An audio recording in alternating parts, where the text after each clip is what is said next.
56, 3 and 4. Tichaverenga kuna Psalms 9 verse 10. Vanoziva zita renyu vachavimba nemi, nekuti imi Jehovha hamuna kurasha vanokutsvagai. Those who know your name, trust in you. For you, Lord, have never forsaken those who seek you. Mapisarema 56, 3 to 4. Panguva yandinotya ndichavimba nemi, muna Mwari ndicharumbidza shoko rake. Ndikavimba naMwari handingatyi, nyama ingandiiteiko. Zuva rose vanoshandura mashoko angu, mifungo yavo yose inondifungira zvakaipa.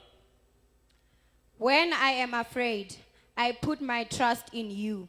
In God, whose word I praise. In God I trust, and I am not afraid. What can mere mortals do to me? Tiverengerwe zvakare kuna Jeremiah 17, 7 and 8.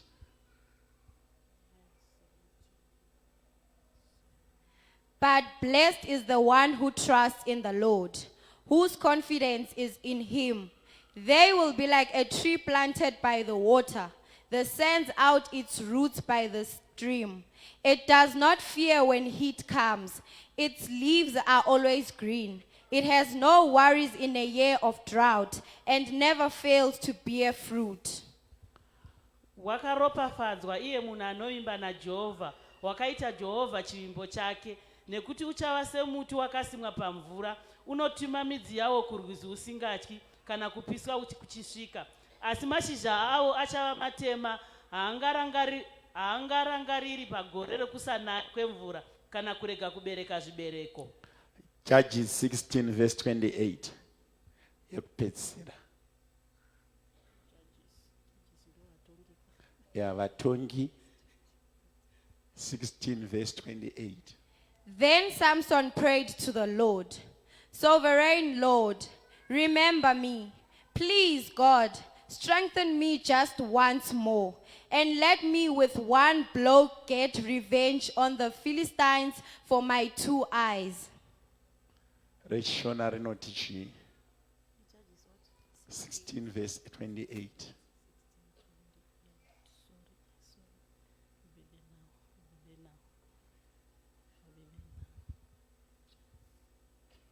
Ipapo Samson akadana kuna Jehovha akati, Ishe Mwari wangu, ndirangarirei henyu, ndisimbisei henyu nguva ino bedzi.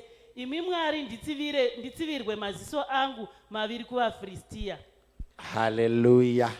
Mwari varopafadze kuverengwa kwaivhangeri nevanoverenga vhangeri. Itirwai zvakanaka naShe Mwari verugare vachitiitira zvakanaka mangwanani ano muzita raJesu.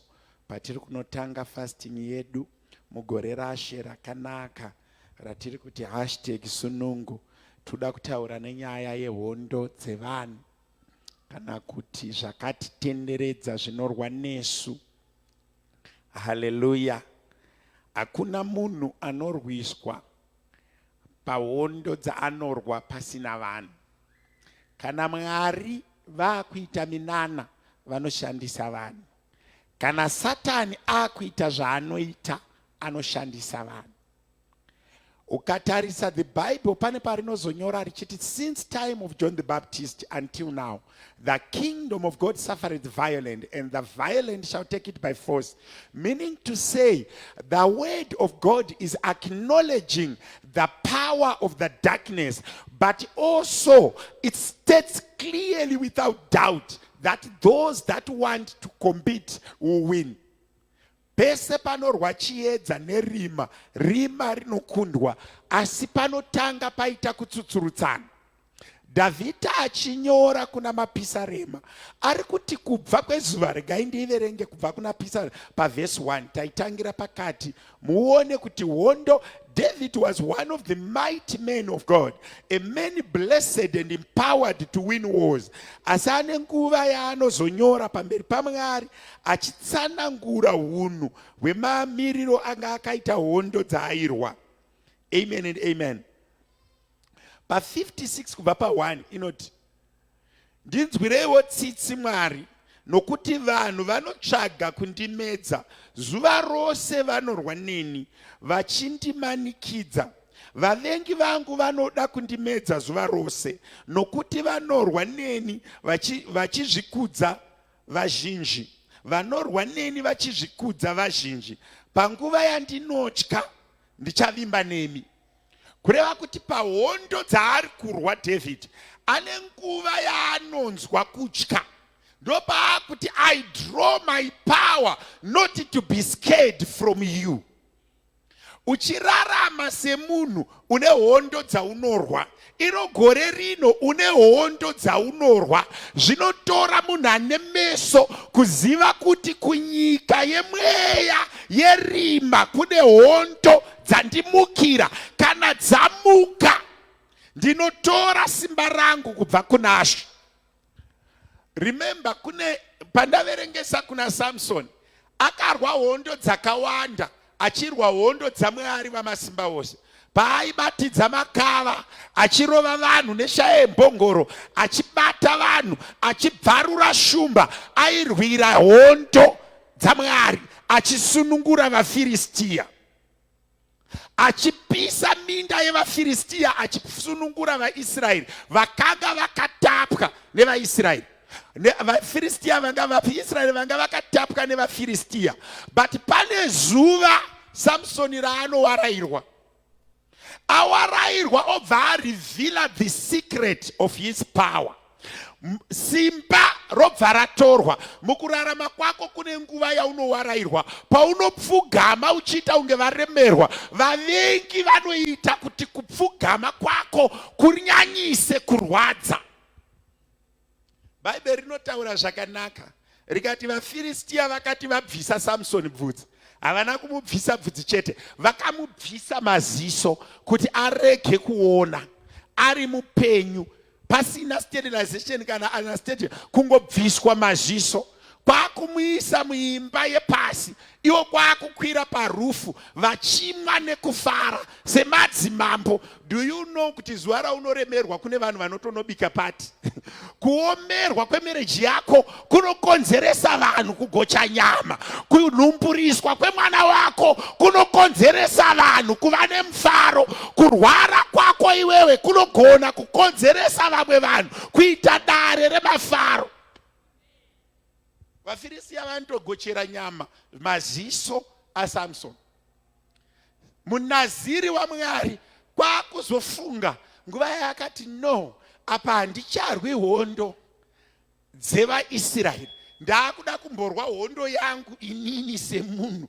Mwari ndipeiwo simba, kwete rekusunungura vaIsraeri aiwa, but ndiri kuda kumboripira maziso angu. Handinei nekuti vaIsraeri vasungwa here kana vasunungurwa, but Mwariwo ndine maziso akatoporwa nevarume vari kufara. Kana ona mataka, pane nguva dzaunofanira kumbotsangana nemadamages akaitwa muupenyu hwako, woti Mwari chimboripira iwo misodzi yangu. Rega kungochema zvoperera ipapo, rega kungotsikwa zvoperera ipapo, rega kungorwadziswa zvoperera ipapo. Pane rimwe zuva raunofanira kupinda muprayer room uchiti ndakachema kwenguva yakareba, ndakatsikwa kwenguva yakareba, vanhu vakatamba neni kwenguva yakareba, asi nhasi ndaakuda kuripira. Kune munhu wandiri kutaura naye manheru amangwanani ano, ane upenyu hwekuti ukatarisa unonyatsoona kuti no, ndakatambiswa Mary round kwenguva yakareba. Vanonyora vanoti Samson aivaridzirwa music achivatambira to make them merry. Pane nguva yekuti ukatarisa upenyu unonyatsoona kuti panapa ndaakutambiswa nemadhimoni. Mary round panapa ndichiba. Unotsoka David achiti zuva nezuva vanoda kundimedza. Patakaenda kumba, ndakabvunzwa neumwe mukoma wangu, zvikanzi zvese zvamaamuchiita izvi manga musingatyi varoyi here. Ndikanyatsoona kuti uyu munhu ane revelation. Ukatanga kuita zvakanaka ndopanosimuka varoyi. Ukatanga kuonekera ndopanosimuka varoyi. Remember, varoyi havaroyi munhu asina kwaari kuenda, havatambise mushonga. Kana uchida kuprovoka mhepo dzemunzvimbo yemweya, tanga kuprogress. Kune munhu wandiri kutaura naye, unoziva kuti kana marova sadza nekebheji so hakuna anotaura nezvenyu. Nenzvimbo yemweya inenge yakanyarara kuti zii. Kana mukanga muchitambudzika, unoziva kuti vanhu vanofarira kuona benzi ravo richipenga. Ukanga uchizikanwa uchiuya nesiketi yako yeblue pachechi, hakuna anotaura nezvake. Unonzwa nyika ichitaura kuti mainhingi munhu kwaye. Mainhingi havataurire munhu, uya munhu waMwari. Zuva 1 raunoonekwa uine makiyi emota, hausisiri munhu waMwari. Wabuda muteritori yako, wabuda pawakajairika, wabuda pane zvakajairika. Kune vanhu vakawanda vagadzwa munguva muhondo dzevanhu kwenguva yakareba. Unofanira kukunda hondo dzevanhu. Pane malimits akaiswa nevanhu, pane zvakajairika nevanhu, pane pavakaaloketwa nevanhu. Izvi ndichitaura so, vanhu vanokuziva kuti mainhingi ndewekubramfish. Obva wanyatsozikanwa kunzi musista nhingi ndewekubramfish. Vanhu vapedza newe, havana kana problem newe. Unenge uri right, uri panzvimbo yako ipapo, havanetsani newe. Wanikwa rimwe zuva uine makiyi remote egedhi, ndopaunonyatsoona asi akaba, asi akaroba bhengi. Imimi hamuoni here kuti magezero ake rinenge pfambi. Pane murume wemunhu ari kudyiwa. Avakuassociate nezvinhu zvakanaka, vanokuassociata nezvimwe zvinhu. Munhu wese ari muno pane level yawakapiwa nevanhu. Hakuna munhu asiri kurwa hondo dzevanhu. Vanhu vese vakadonha vakadonhedzwa nevanhu. Do you know kuti the devil wait for the nearest opportunity to attack you? The minest mistake you are going to do, that's where the devil is going to magnify. Kana uri munhu, kunda hondo dzevanhu. Mamwe hondo dzevanhu dzimwe dzakuvadza vanhu mazwi evanhu. People listen to voices. Wakagara ipapo une mazwi akawanda auri kuteerera. Rimwe racho rinogara chiti you won't make it. You won't make it. You won't make it. Vamwe venyu munodhautwa nevarume venyu chaivo. Murume wako akakutarisa so, akatarisa makiyi emota, anotoona uri kutonoipanhira pasi chaipo. Haagamuchiri kuti unogona kuuya nemota. Asi akaona mukadzi wemunhu achidriver, reverse, reverse, uyai kuright, uyai kuleft. Akatenda kuti mukadzi womwe munhu anogona kugara pasteering, but wake anokutomurwisa. Siyanai nazvo zvemotikari munozvidi, mune muchida kuendepi? Hondo dzevanhu. Uri murume so kuti mainhingi ndaakutanga business, tisina kana firiji. Ngatimbogona izvidiki mudikani, tirege kutangira kure. Uchitaurirwa newe ugere naye kuti mati muda kutanga business, imi musina bhutsu. Wotonyatsoona kuti ihondo iri kutotangira mumba chaipo. Mazwi evanhu achitaura so, dzave kubhodhi vati tikuonei. Kandi makapara mhosva yei? Hapana, hauna musi waunonzi pamwe vada kukuitaiwo seodhidha. Hakuna. You see, because kana vachida kuona hondo dzacho, munoziva kuti chinhu chakuvadza vanhu vari muno, it's lack yehondo dzevanhu. Tiri kurarama tichifunga kuti the next person ari kufungei nezvangu. Iwewe kunda hondo dzevanhu, urarame uchifunga kuti denga riri kufungei nezvangu. Mwari vanoda ndiitei? Mwari vanondiona sei? Kunda hondo dzevanhu. Vanhu vari muno munofanira kukunda hondo dzevanhu. Hondo dzevanhu. Izvozvi zvimwe munhu akatenga hembe so, haipfeki, anofunga kuti vanhu vanoti kudii. Do you know kuti ndinogara nchifunga nchiti pakatanga kuuya trouser, I know very well, ndakakurira kumusha, munhu akatanga kuuya netrouser kumaraini kwedu ainzi Aruvera, achibva kuno John, akapfeka trouser jean obva asimonera zambia. Vanhu vakatadza kuatenda function iyoyo, chiti kune hure, musaende ikoko, kune hure. Akapfeka trouser, zvoreva kuti munhu wese ari muno, mudzimai wese ipfambi, because vanokakira matrauzi avo. Nezuro vamwe vaive kuchifunction chavanga vakatopfeka matrauzi.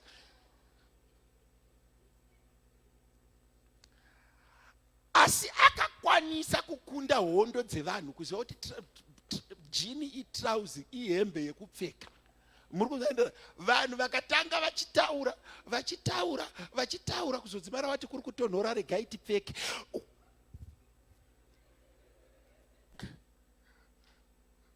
Vamwe vaimbopfekera mumba wogumira mba, umwe musi woenda patakshop, umwe musi woenda kutauni, achitogaina confidence, achikunda hondo dzevanhu.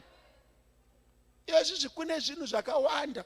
Ukadanana nemunhu so uri musingo so, unotanga watarisa kuleft kuright, ukabuda panze ukatarisa hakuna munhu, wobuda futi panze wotarisa hakuna munhu. Hausi kutiza Mwari ka, because Mwari unawo mudheni mako. Uri kutotiza vanhu vane vakadzi vane varume vavo. Ivo vari kutirega asi ivo vanayo. Hondo dzevanhu. There is so much negativity and limitation inokonzereswa nevanhu.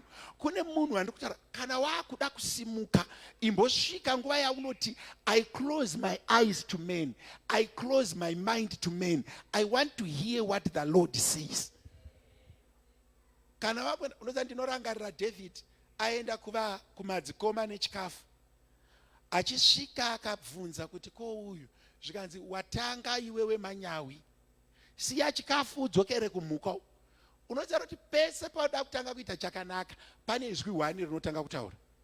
Pamwe pacho unoriwana mumba, pamwe pacho unoriwana kubackground, pamwe pacho unoriwana kubasa, pamwe pacho unoriwana mauri. Iwewe kungogara watotisa hatikwani uku.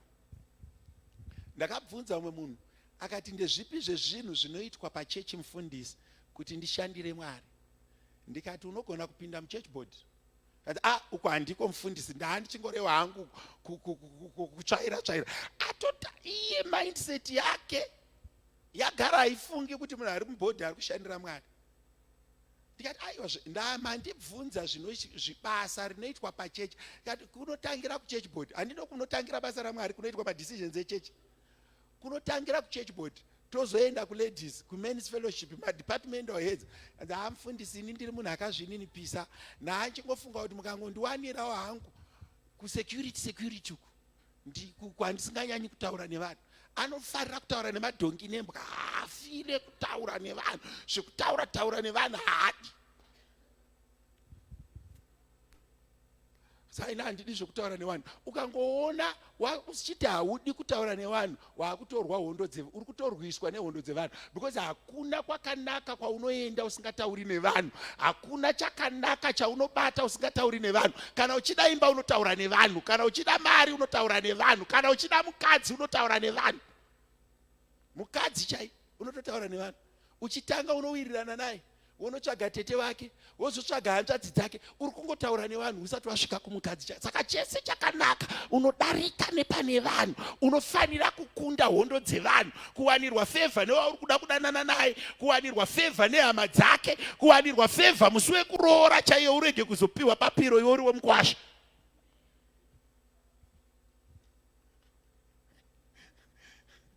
Ndiwe muridzi wemutambo, wobva wapiwa tsvara pasi nebapiro, vashanya kumutambo wobva wapiwa musana. Unyatsoona kuti mweya wekurwiswa nevanhu uripo.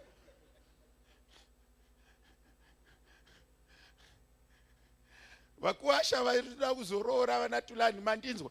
Ukanga waroora kuti uzive kuti wagamuchirwa, unoona waisirwawo musana nechiditi, wozoti ndiyo ndiro yemukwasha, wozonda kwete kurwiswa neari kupakura pamusi wekuroora, obva wanzi papiro tsvara pasi 2 ga ndiro mako, iwe ndiwo waunganidza vanhu, ndiwo une mari iri kudyiwa, wotoona kuti vanhu vari kukurwisa.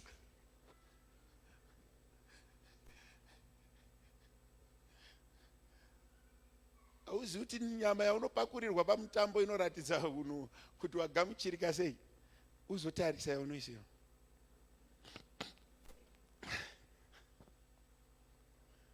Kudhara tisati taane mari, munoziva kuti huku yaive nemazita, musana wamai, zvidya aiva vachembere dziri kumashure dzinondipupurira. Huku yaipakurwa zvemanotsi, because papasina paunoona misana yehuku yakaungana kana zvidya zvehuku zvakaungana.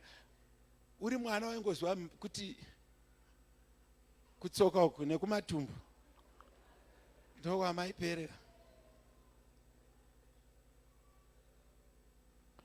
What makes a man overcome other men? It's your level of trust in the Lord. if you want to conquer hondo dzinouya muupenyu hwako, vimba naMwari. Why? Anovimba naMwari haroyeki, ana Mwari hamisike, ana Mwari harambidzwe kudarika. Every door that you want to open and every door that you want to cross, unofanira kunge uine nyasha dzaMwari.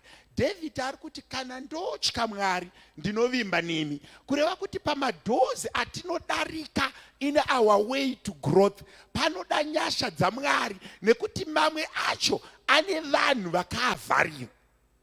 Ndanga ndichifara, vana vangu vazhinji vaitaura neni, taamufundisi vamwe vakati tiri kuendesa zvinhu kuZimbabwe. Ndikavati imi makomo mazhinji ari muno nemacampsites ari muno anoshandiswa nevana vekuZimbabwe kunamata. Hatigoni kutenga chechi gore rino tichiti Mwari wataura nesu, semugore iroro tobva tanzidzokerai kumusha. Mwari vatiri kunamata ndiMwari wemhando iyi. Ndakazoona musocial media zvanzi tavawedzera 6 months. Tinoramba tichingowedzerwa. Isu cheduka ngatinamate Mwari, hatibi, hatiurai, hatitori chemunhu. Ngatingotendai kuti Mwari akambotiyambutsa, anotiyambutsa futi apa. Imimi vanhu, imimi Mwari wamunonamata uripi, wekuti kana nyika ikatanga kuita ruzha, imi munovhunduka. Kana ndotya, ndinovimba naMwari vamasimba ose. I've been a pastor since 2012. And I became a pastor, a presiding pastor in 2016. Handisati ndamboita mwana anopinda pachechi pandinoshumira akarara mujeri abatirwa bepa. I'm still yet to experience it. Ukabatwa unondifonera, ini ndotaura izwi. Hurumende ine izwi rayo, vari corrupt vane izwi rawo, ini ndine izwiwo raMwari randinotaura pamusoro pemazwi avo. Kana ndotya ndinovimba naMwari anoti, is there anything too hard for me? Ozonzwa kuti ndiedzei muone. Kureva kuti patiri kunosheka hazvina basa kuti nyika yataura kuti kudii. Iye wacho aitaura kuti maZimbabweans haadi, ndiye akazotaura kuti tavapa 6 months. Muromo umwe chete iwoyo. Ene ndiri kutovimba kuti asati abva aendeswa kumwe anofanira kutaura zviri nani, zvinoenderana nesu. Unotenda hondo dzevanhu. Mukatarisa vanhu vese vari kurwa nesu ava, isu hatina kuvatadzira, hatina kuvadena, hatina chavo chatabata. Munhu ari kungomuka achifunga kuti muZimbabwean imbavha, ari kungomuka achifunga kuti muZimbabwean imhondi.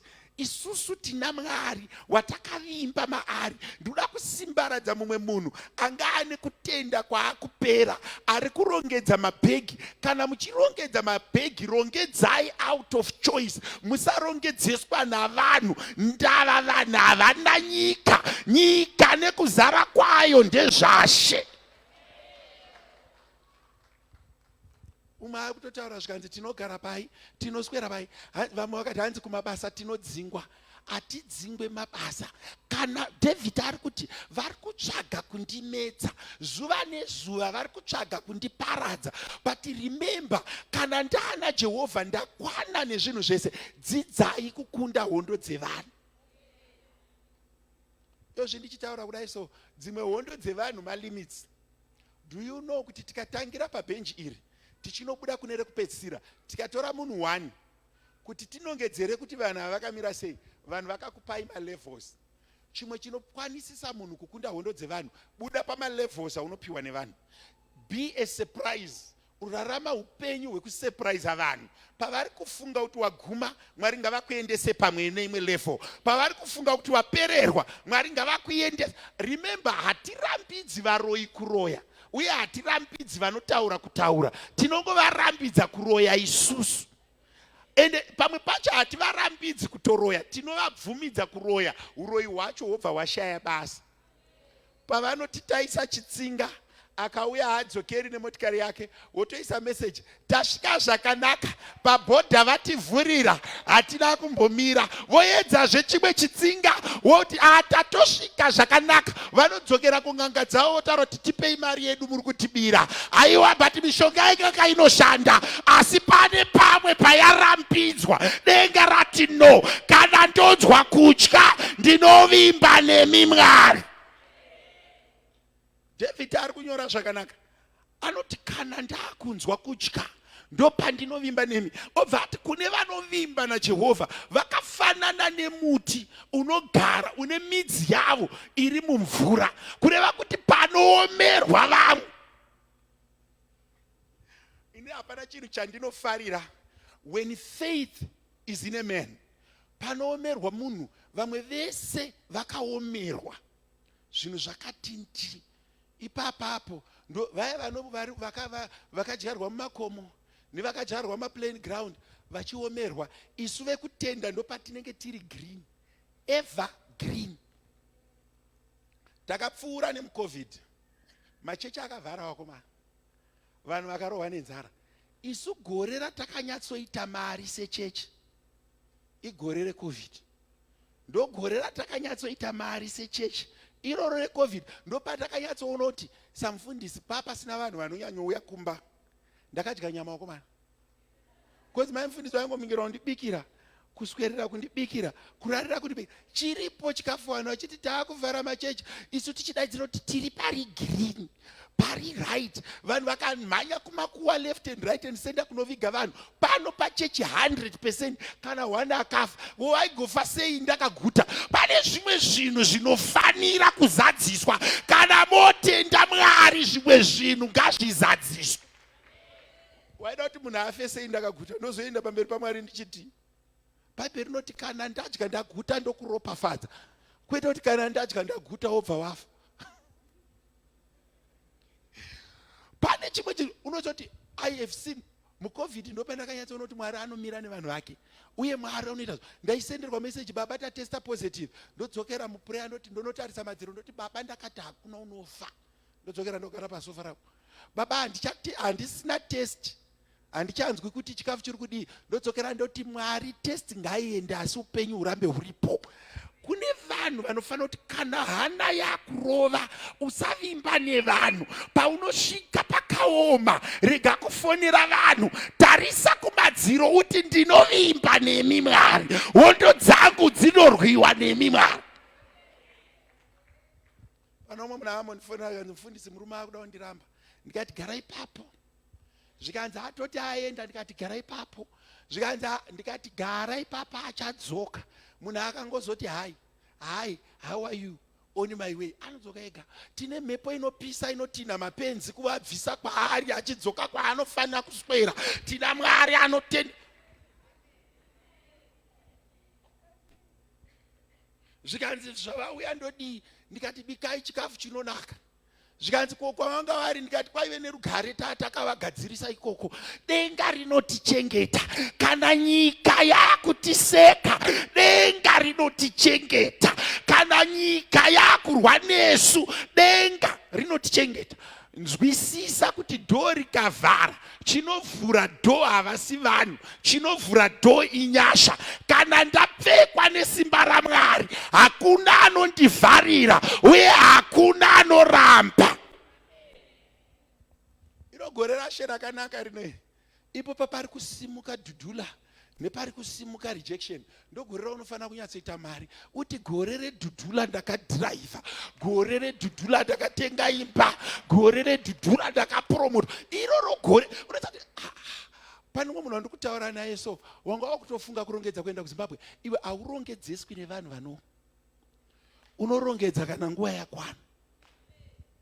Zvindichitaura naye so, zvina Mwari mukati izvi. Ini ndinoda kuti mabhenji awandi azare vanhu, iwe ndopoda kuenda. Pamwe pacho fambirana nevision yemunhu waMwari.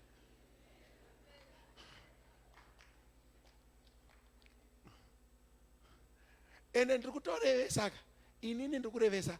Anenge angobatwa unoisa foni yangu, ini ndinodaira foni yangu, totaurira. Zvindichitaura kudai kuno munhu ari kunditarisa kuti mufundisi muri kumboti, ndiri kuti ibva munyaya dzevanhu. Tenda kuti upenyu hwangu huri mumaoko aJehovha. Chandinenge ndada Mwari unondigonera.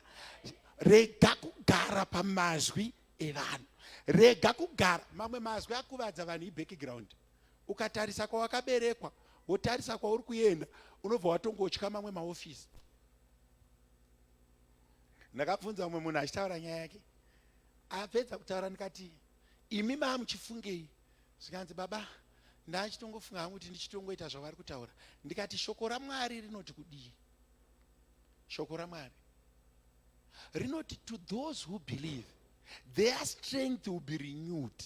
Kureva kuti simba remunhu anotenda rine nguva yarinorenewiwa, kurenewa simba. I need to tell you this, hakuna zuva raucharega kupomerwa, hakuna zuva rauchafarirwa nemunhu wese, hakuna zuva richamuka varoyo vachikusekerera, but vachida vasingadi nyaya dzako dzinoenda kumberi. Ndaiudza umwe munhu ndikati I've been embarrassed before, I've been rebuked before,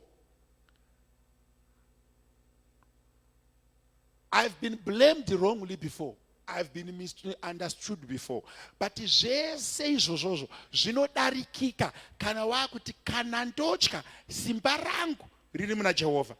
Usavimba nevanhu, vimba naMwari. Kana totanga zvinhu zvedu ngatitangei naMwari, kana tofamba ngatifambei naMwari. Rega kuwana zuva raunoshandisa zvivindi zvisina kutenda mukati. Yozvi ndichitaura kudai kune mumwe hama yandiri kutaura so iri kuti ikasvika so yobva yati mazwi evanhu ari musoro mako. Ndakaona vanhu vazhinji akafoira form 4 ordinary level, form 4 ordinary zvinoreva kuti zvakajairika. Vanhu vazhinji paanofoira zvakajairika they cease to try. Yozvi ndine vamwe vanhu ndaitaura neimwe hama, une makore mangani 38, uri kurongei, auda kutonovaka hake imba yake yekuzofira kuruzevha at 38. 38 unowana murume musvino chaiye, unenge uchiri papiki, maraini aya anenge achiri madiki.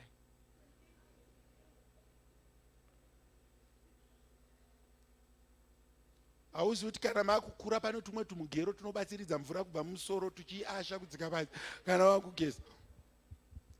Tumugero tunenge twavepo but tunenge tusati twanyanya kutora mvura yakawanda. Kune munhu wandiri kutaura naye, kufoira chikoro, mazwi evanhu, kufoira even iyazvizvi. Pane vamwe vanhu vanondinakidza so gurupu remasingo, unonzwa pese paangosvika haina hangu tisina murume. Iwe vane varume wacho vari kutoona yekutamba vegaona yekutamba, because vamwe vacho vana varume vacho uri kuona vakatsvikira havana kuchengetwa, vazvichengeta. Vamwe vacho vari kutochengeta varume vacho. Iwe ungoswera uchidya mavheji everyday uchiti handina murume. Vari kudya nyama vari mudzimba ndo vatotenga. Saka tenga nyama yako unyatsozvirovera, urove chikafu chako. Uchatozoona kuti munhu wacho ari kutoteera chikafu chako iwewe. Unyatsoona kuti munhu ainyatsoona kuti pandiri kurohwa nenhamo kuti regai nditeere sisi ava vakarongeka. And achiuya ngaagraduate akauya netsoka obva kuti dedi maki yemota mufambe zvakanaka, ini regai nditenge imwe. Anyatsonzwa kuti komupa kuti hadedi endai oi maki fambai dedi muri kunetswa nei, hamuna chakati oi dedi. Iyewozo mazwi ano vanhu anoti unochengetwa, but raJehovha riri kuti chengeta munhu. Mukadzi muShunemi aichengeta mudhara uya kusvika pakumutsvagira mwana nekumumutsira mwana iye ari mukadzi. Mudhara uya kusvika vanonyora bhaibheri vafunga kuti mudhara uyu ngatisanyore zita rake, rinokanganisa bhaibheri, kwakungonzi mumwe murume.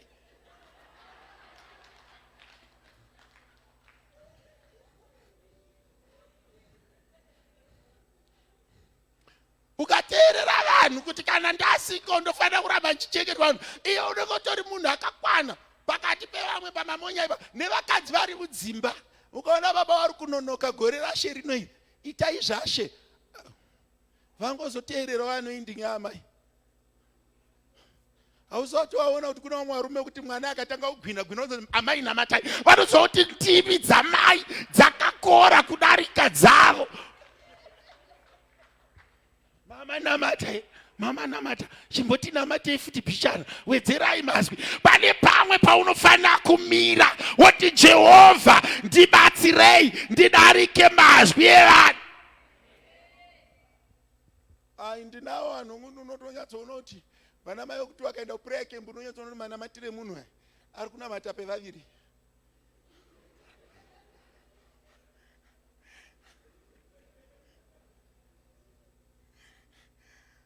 Yazoona munhu ari kunamatira pehama mbiri zvichiitira zvakanaka.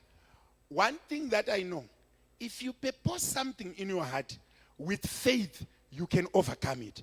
Kana tatarisa kwati, remember kuti the level of energy inouya because of the level of purposing.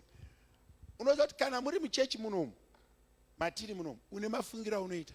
Kana uri mugaraji, une mafungira uri kuita. Because hakuna munhu anofunga zvekutenga sofa ari mu one room.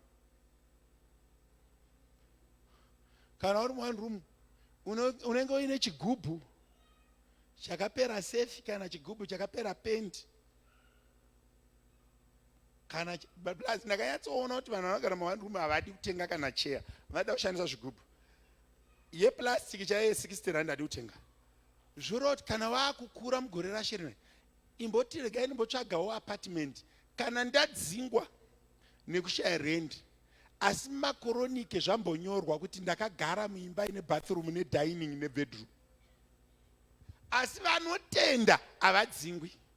Remember kuti faith is things that are hoped for and that are taken as they are there when they are not there. Inini samufundisi Jiriji ndakamirira munhu anondifonera achiti mota iya yamakaropafadza yako yauzotorwa nebhengi ndozvimiririra ndiri wanarege. Why? Ndinoziva kuti kana tanamata Mwari haasi munhu, anototi ndakasiyana nevanakomana vemunhu wekuti ndinotendeuka pane zvandinenge ndareva. Zvindichitaura kudai kune rimwe shasha so akazvitarisa so vatoti vanhu vaya vatanga vanoda mari. Iwewe dai usingadi mari, iwewe dai usingadi mari uri uko kutokrosa bhodha kuri kuti chingwa unochida. Ende kana uchinatsoona kuti hakuna munhu asingadi mari, imbosvika wakabata 200 kuti munhu waMwari lanji unozi maita yenyu, ukangoti taakubuda takuenda unzi famba yenyu zvakanaka. Inini kana uda kuona munhu anonzwisisa mari, munhu anonzi ambuya. Vakwasha regai ndimbokubatsirai. Kana uda kuona kuti upenyu hwako huri sei, munhu anonzi ambuya ndiye munhu anogona kumezha unhu hwako. Ukaona ukasvika ambuya vakasakurumidza kubika wobva waziva kuti handisi right. Because vana ambuya ukangosvika chete mukwasha akasvika unoona kuti vanomanya vanhu vakadai vakadai, but vakangotarisa vakaona mwana wavo akaboka matama, kana unodya nederere unobva waisirwa dorere robva yanzi soda yobva yanzi sauti robva raomeswa dzichimunhu ichi chiri kundikanganisira upenyu. Ende vana ambuya vese kunyange vanogara pamberi apa vavhangera vakangosangana nemwana wavo achifamba nemunhu wozozvinzi anoitei naye mwanangu. Ndo mubvunzo wekutanga. Havasi kureva kuti murefu here kana kuti mupfupi here kana kuti ane six pack here. Aiwa, vari kureva mari. Mandinzwa here vakomana vari kuyuth. Six pack inogona kutokutukisa naambuya kunzi iri rikazorova mwana wangu.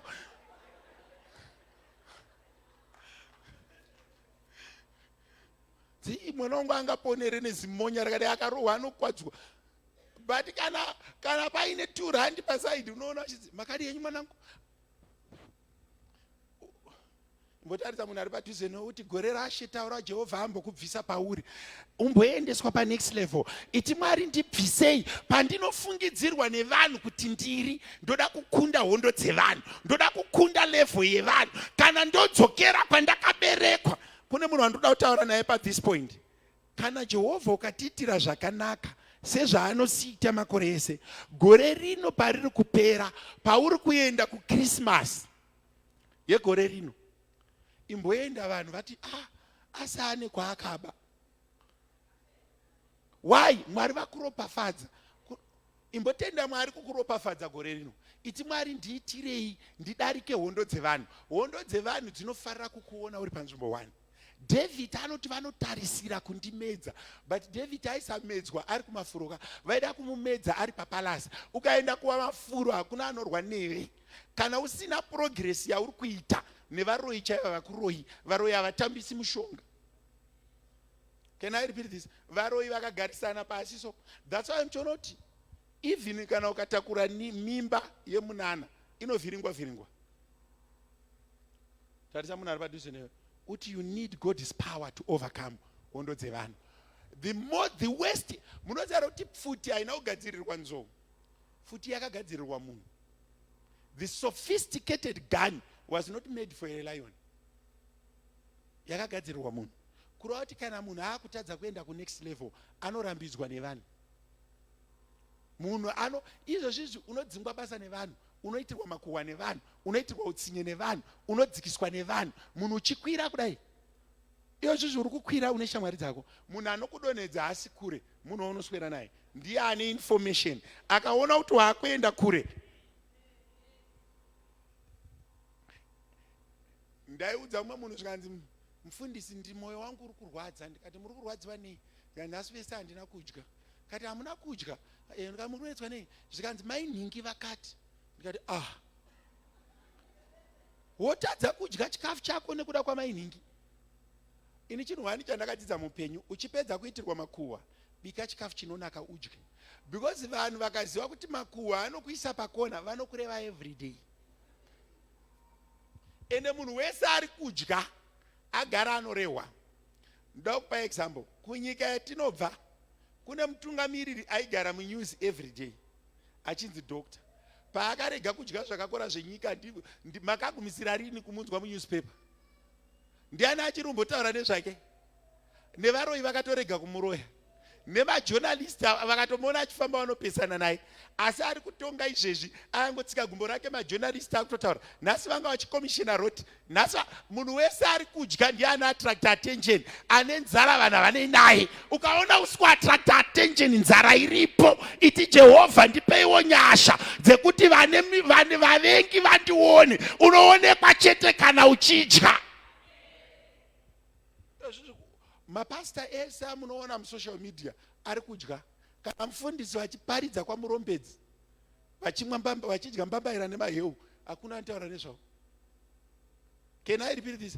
Havatozikanwi. Vakasvika upiwa jompiro ravo remaheu, hakuna anotaura nezvavo. But ukatanga kudya, ukatanga kupfeka kasutu kanodhura, ndo vaya vanonzi vafundisi vari kubamari, vafundisi vari kudai. Waakuluma, kana waakuluma nyaya dzinotanga kuwanda. Saka iwe nzwisisa kuti hondo dzevanhu dzine chekuita neprogress yako. Chirega kudzokera kumashure nekuti vanhu vataura. Unofanira kukunda hondo dzevanhu. Uri muupenyu so, semhuri kundai hondo dzevanhu. As an individual, kunda hondo dzevanhu. Plus, people don't believe in you. I want to tell you this. People don't believe in you. People don't trust you. You need to know. Usafunge kuti vanhu vanobhiliva mauri. Kana uda kuona kuti vanhu havabhilivi mauri, ndakaudzwa nemunin'ina wangu, pamba pako pakafuma paine mota nyowani, vanhu vanobvunza kuti ndeyani? Imota yani? Ndeyenyu here mota iyi? Havasi kutenda mauri. Ngapaonekwe nyoka. Maiona here nyoka yake? Vakomana murume yakaoma, shato yake, nyoka iri kudarika zvayo, haibvunzwi kuti ndeyani. It automatically becomes yours because inyoka. Asi motikari ukauya kumbaso izvezvi, uine monaki yakatsemuka, zvonzi takurai monaki, uya nemota. Handima uya nemota here. Vanhu vese vane vachikoshamisika nemota, but nyoka inongogara yatova yako. Kana izvezvi so, kungosvika baba penyu tikangoona nyoka itori yenyu vagondo. Mudhara gondwa anogara nenyoka. Hapana anombobvunza kuti chii chiri kuitika. Asi kungoonekwa mine mota, mudhara gondwa akatenga motikari, anenge akakwereta mani, munin'ina wake anga aripo. Hamuna kuzwa here kuti vanin'ina vavo vaive kuAmerica vakauya, ndofunga ndo vakahaya mota iyo. Vanhu vanotsvaga tumastatements twekukubvisa pakutenda mauri, but kana zvakaipa ndezvako. Iyozvi ndichitaura kudai, so people don't believe in you. Kunda hondo dzevanhu. The moment kana uchiuya netsoka panapa ukatenga mota yakanaka, ziva kuti shamwari dzinotanga kudi kusuduruka. Why? They don't believe in you. They don't. Gore randakaroora inini, pana vamwe chete vati, uyu Prita uya nekamurume kanenge kanorwara, hona tsinga dziri mumaoko. Ukungoyatsoona kuti vanhu havabhilivhi kuti watorooreka, so vanotsvaga kamwe kanhu kekuatacha pasuccess yako. Mota iyi kune kuri kurwa mari, munhu uyu ane kwaari kuba mazuva ano, hakuna anoti ashanda nesimba. So one thing that you need to know, pakurarama kwako is that people don't believe in you. You must believe in yourself. Can I repeat this? Believe in yourself. People don't naturally believe in you. Isusu tiri vafundisi. Vafundisi vekujobheki kumbine vanhu here. Vakazoti vanhu vaona motikari dzauya. Zvikanzi vanhu ndakaona vanhu vakutorwa muyadhi manga makapakwa mumota ndo mamakutorwa vanhu maself. But vaimboti kujobheki wacho kumbori nevanhu here. Ndezvezviphotoshooting zvamunoona painternet izvi. People don't believe in you. You must believe in yourself. Ukasatenda mauri yourself. One, people don't believe in you. Iwewe wacho you don't believe in yourself. So no one believes in you. Une munhu andikutaura nezvayo. Yes. Even vakomana nevasikana, believe in yourself. Uri mukomana, so tanga kurota motikari dzichiuya, tanga kurota dzimba dzichiuya. Think highly of yourself. Don't discourage yourself. Don't be your only enemy. Vasikana, zvako zvekuti hanzi ukaona mukomana ane mota kuti anenge musatanist. Ndine profesi yandakasoita kaisati yazadziswa, inofanira kuzadziswa. Kuma single mothers kunongoda one anoroorwa naminister ndito diplomatic passport. Ndipandiri kugadzira dzako nechitogadzirawo dzangu nyaya. Yoda udya wega sei, todya tese. Ini ndiri kupiswa panapa ndichishamanda ndichiprofesa, iwe wozodya wega. Vasikana ngatirege kudaro. Ngatingobatirana kana zvanaka tifambe tose.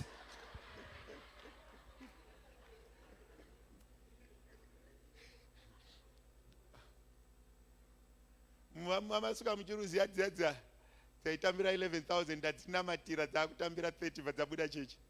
Ndakazodzibvunza kana mudikano waakulowa wega vanhu. Vadzato block exit.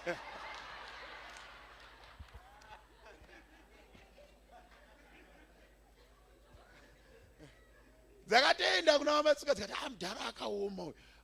Baba mudhara akaoma. Unai mazimare. Ndakuzodziti mudikani ka mwedzi wapera chegumi hatsanda achiona delete exit block.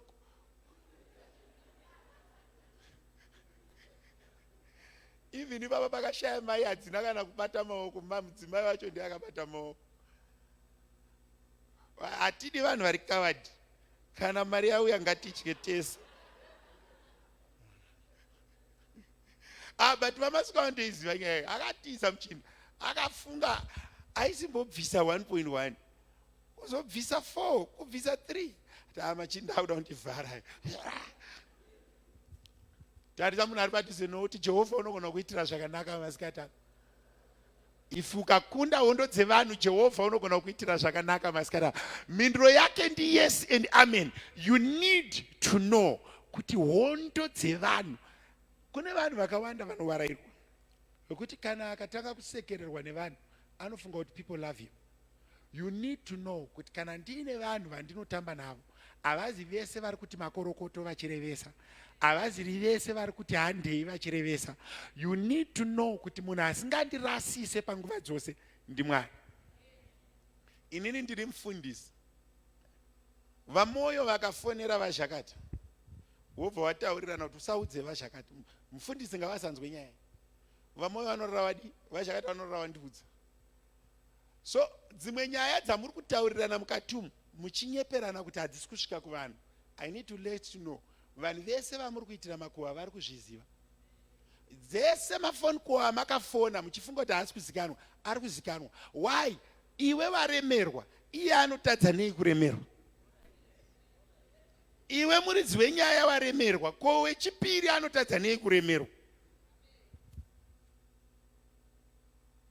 Baba parufa apa ndaitoseka zvangu. Umwe akafona, achifonera umwe. Hanzi mudhara musamupe mari. Vafundisi ngavaite zvinhu zvavo vega. Uyo ari kuudzwa zvikanzi baba ini ndabatikana. Munoziva kuti nhingi uya wamunodya naye atoti tisiyane nazvo.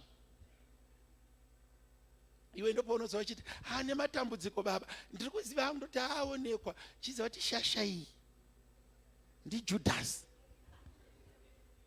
Ende idzodzo munoziva kuti ndochaparadza vanhu. Ukaona iwe waremerwa muridzi wenyaya, baba mukumba uko ndakarohwa nababa Nhingi, musazotaurire vanhu murume anorohwa iye. Iwe wakunyakurohwa muridzi wemurume waremerwa.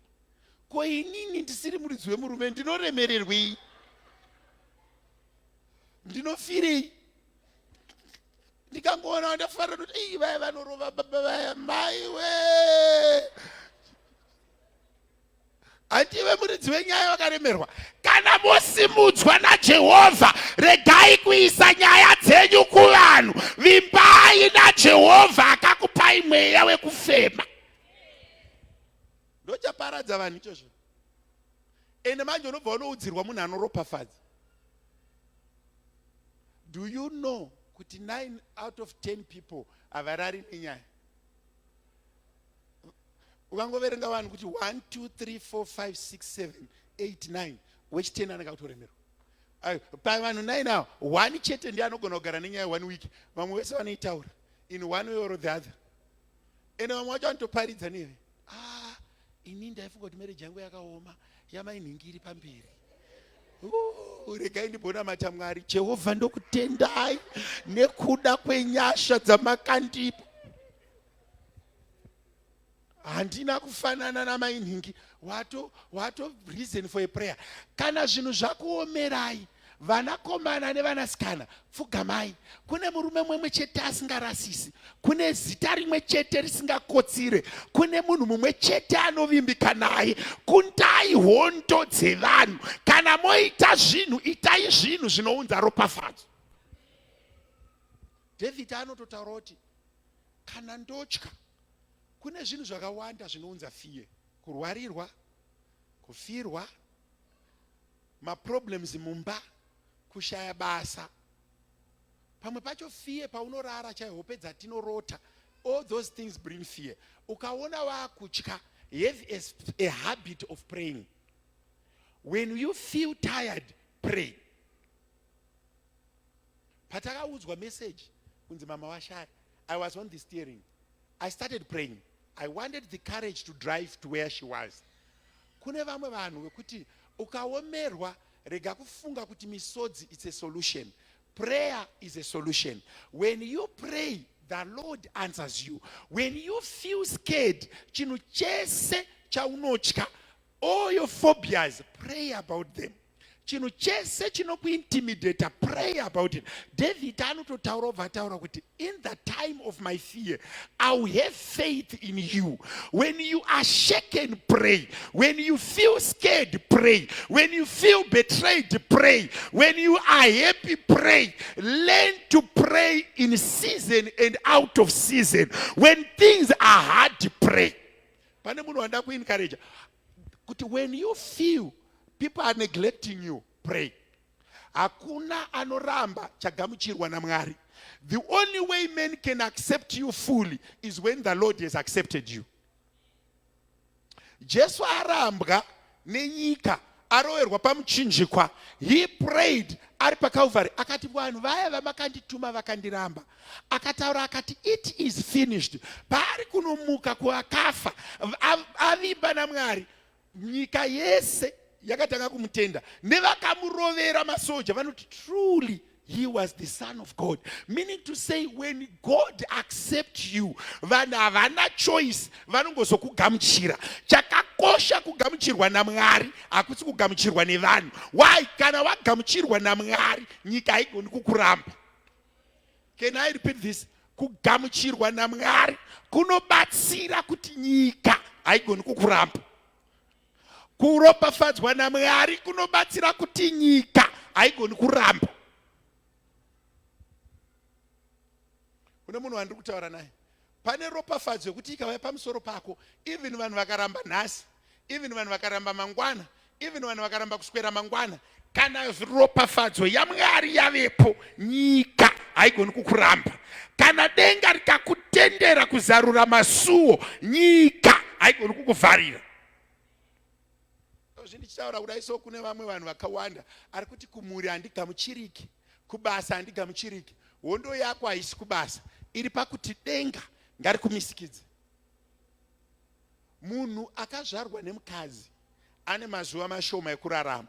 Kana anorarama 70 years, kana aine simba anorarama 80 zvichienda kumberi. But Bible kuna mapisarema 90, I think pa 10 or pa 8, inotaura ichiti mazuva iwayo akazara nekutambudzika. Kureva kuti when you are on earth, kune hondo dziri panyika dzaucharwa. Naiye mwanakomana waMwari paakauya panyika aifanira kutokunda hondo dzevanhu. Vakaedza kumusundidzira pamawere akabva, vakaedza kumubata vakatadza, kusvika nguva yake yekuenda yakwana. Kana uchazorarama panyika zvakanaka, dzidza kukunda hondo, dzidza kukunda mazwi evanhu. Believe in yourself. When you are scared, pray. When you have fear, pray. When you feel scared, pray. When you feel I can't make it, taura kuti munhu waMwari taura izwi. Zvine vanhu vakawanda vokuti when they have fear they share. When they have fear they shun away from responsibility. Go and have power in you. Kunda hondo dzevanhu.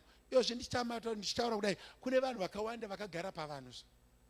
Do you know kuti dzimwe nguva ukaita chimwe chinhu nyika inogona kutadza kukugamuchira? But kana denga riripo vanogona kutadza kukugamuchira nhasi, wotanga kudza kukugamuchira mangwana, wotadza kukugamuchira kuswera mangwana, but havana choice. They will end up believing in you. Pane shungu dziri mumwoyo mangu kuti so many people have stayed on cases which are not true cases. You are cursed not by a real power, but you are cursed by a fake power. But that curse is staying on you because you accepted it. Pana anonzi ma fake cases. Yekungosangana ndoda kupa a simple example. Ndovona ina mai moyo ndongonotaura kuti mai moyo makashata. Ndova ndaita 3 friends. So that what you were, you are ugly. Wototanga kutenda mavari kuti inini I am ugly. Pauri kufanira kuita stand up, you can't. You feel you are ugly. Kune vanhu vari muno vakaudzwa kuma families kuti you are useless. Ndine vanhu vari muno vane ma fake cases. Vakatukwa nevanhu vasina simba, vakaudzwa izwi nevanhu vasina simba, vakatakuriswa mudzimu nevanhu vasina simba, vakatakuriswa zvivanda nevanhu vasina simba. Why? You accepted the case. Wakaudzwa nemunhu kuti haugari pamurume, ukatonyatsonzwa kuti marriage haisiri settled. Why? Wakatenda hondo dzevanhu. Izwi remunhu umwe haana kana mushonga, izwi chete. Haana kana kwaakaromba kana chaakaita, izwi chete raakangotaura, iwe ukaita sakamu kuhondo dzevanhu. Zvinditaura kudai so une munhu wandikutaura naye umwe akangonzi hauende kubasa. Pese pawaenda you make mistakes. Why? You are listening to that voice rakati you want. Inenda kutaura izwi rekuti unopagara zvinoita.